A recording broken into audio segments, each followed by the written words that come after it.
Je viens aujourd'hui partager avec vous la révélation du 4 février 2018. Donc ce matin-là, j'étais chez moi et j'étais en train de faire mes travaux domestiques. Et en même temps, je méditais à une parole, à un des passages de la parole de Dieu, selon mes recherches personnelles. Et c'est alors qu'il était aux environs de 10 heures passées. Et le Seigneur m'a ravi en esprit. Et à ce moment-là, je me suis retrouvée avec lui-même, le Seigneur Jésus-Christ. Et il marchait juste devant moi et je le suivais. Et j'ai constaté qu'il ne portait pas de chaussures, mais lorsqu'il marchait, les traces des marques qui étaient aux pieds restaient attachées au sol de la voie que nous empruntions. C'était un chemin vraiment rocailleux et il n'y avait que des cailloux partout. Donc nous étions en train de marcher en montant. Je me suis rendu compte qu'on était en train de gravir une montagne. Et en marchant, j'ai jeté un regard sur son visage que je n'arrivais pas à voir, mais à travers la gloire de son visage qui illuminait, j'ai perçu qu'il y avait un brin d'espoir en lui.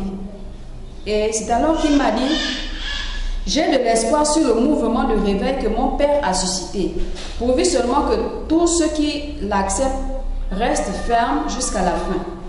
Et nous sommes arrivés au sommet de cette montagne-là. Elle était tellement élevée qu'on pouvait voir chaque pays et les extrémités de la terre. J'ai crié: mais comment est-ce possible, Seigneur?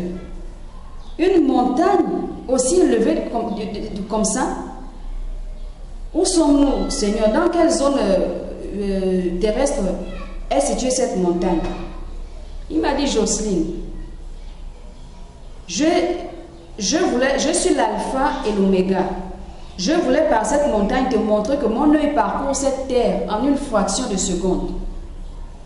C'est pour ainsi te dire que rien ni personne n'échappe à mon regard. Et c'est alors qu'il a pointé du doigt une des maisons. De là où nous nous trouvions, la maison paraissait vraiment plus petite, tellement petite comme une fourmi. Donc, on voyait à peine cette maison-là. Et il m'a dit: regarde ce qui s'y passe. Et j'ai vu un homme qui avait la tête rasée, qui portait une culotte en velours grise et un haut sport sans manches, noir avec des bords rouges. Cet homme avait le teint d'un asiatique. Et il a pris un couteau, a poignardé à mort un jeune homme avec qui il était dans cette maison-là, à cause d'une dette impayée. Celui qui a poignardé, il était gros, d'un certain âge. Mais celui à qui il a enfoncé le couteau était mince. C'était un jeune garçon. Et celui qu'on a poignardé, il portait un haut sans manches noir aussi, un haut sport,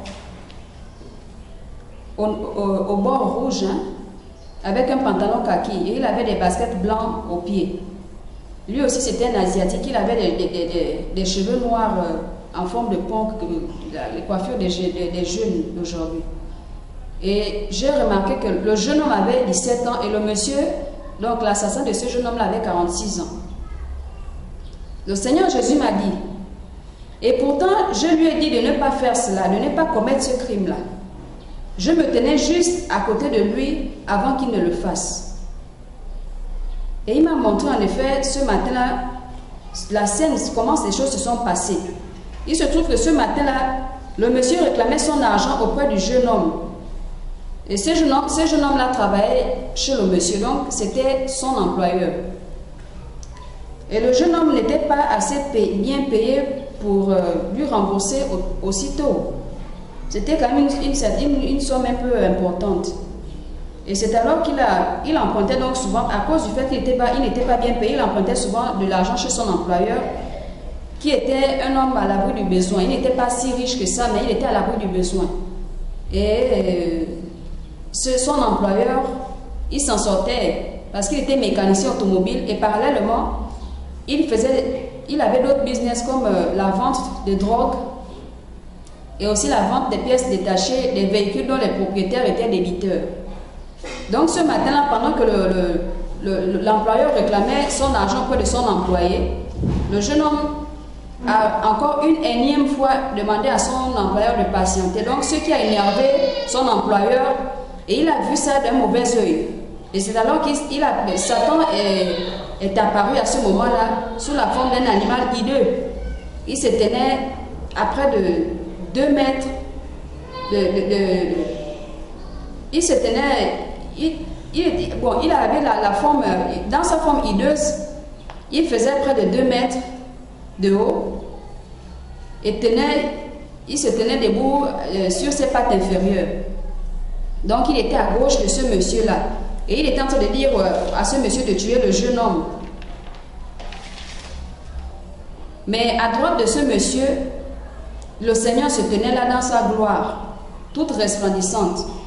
Et il parlait à cet homme avec amour, calme et douceur, contrairement à Satan qui parlait avec séduction et malice mêlée d'agressivité. Mais l'homme a penché en faveur de Satan. Et c'est alors que le Seigneur s'est attristé. Satan s'est trouvé vraiment loin, il se tenait loin, parce que le Seigneur était à côté. Donc à ce moment-là, il se tenait loin. Maintenant, il parlait à distance à cet homme-là.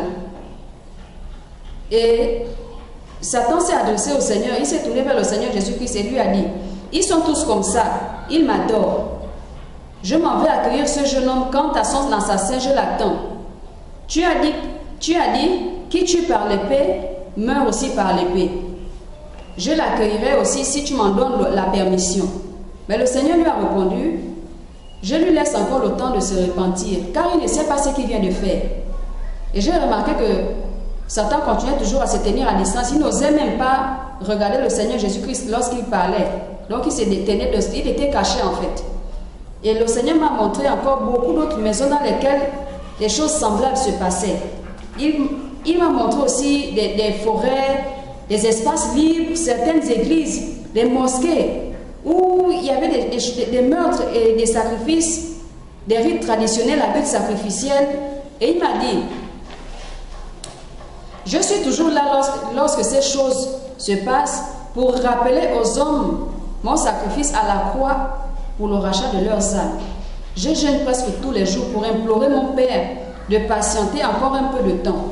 Mes anges, le Saint-Esprit et moi, nous travaillons très activement pour tourner les cœurs des hommes vers nous. Mais l'homme ne veut pas abandonner le mal. Et le malin se réjouit ainsi de ce qu'à chaque tierce, l'homme tombe en enfer. Va dire à mon peuple que les temps sont scellés. Tout est scellé ici au ciel. Et lorsqu'il a dit cela, nous nous sommes instantanément retrouvés au ciel. Et il a posé sa main droite sur ma poitrine. Et à ce moment-là, j'ai été propulsé du ciel jusque dans ma chambre, là où il est venu me chercher.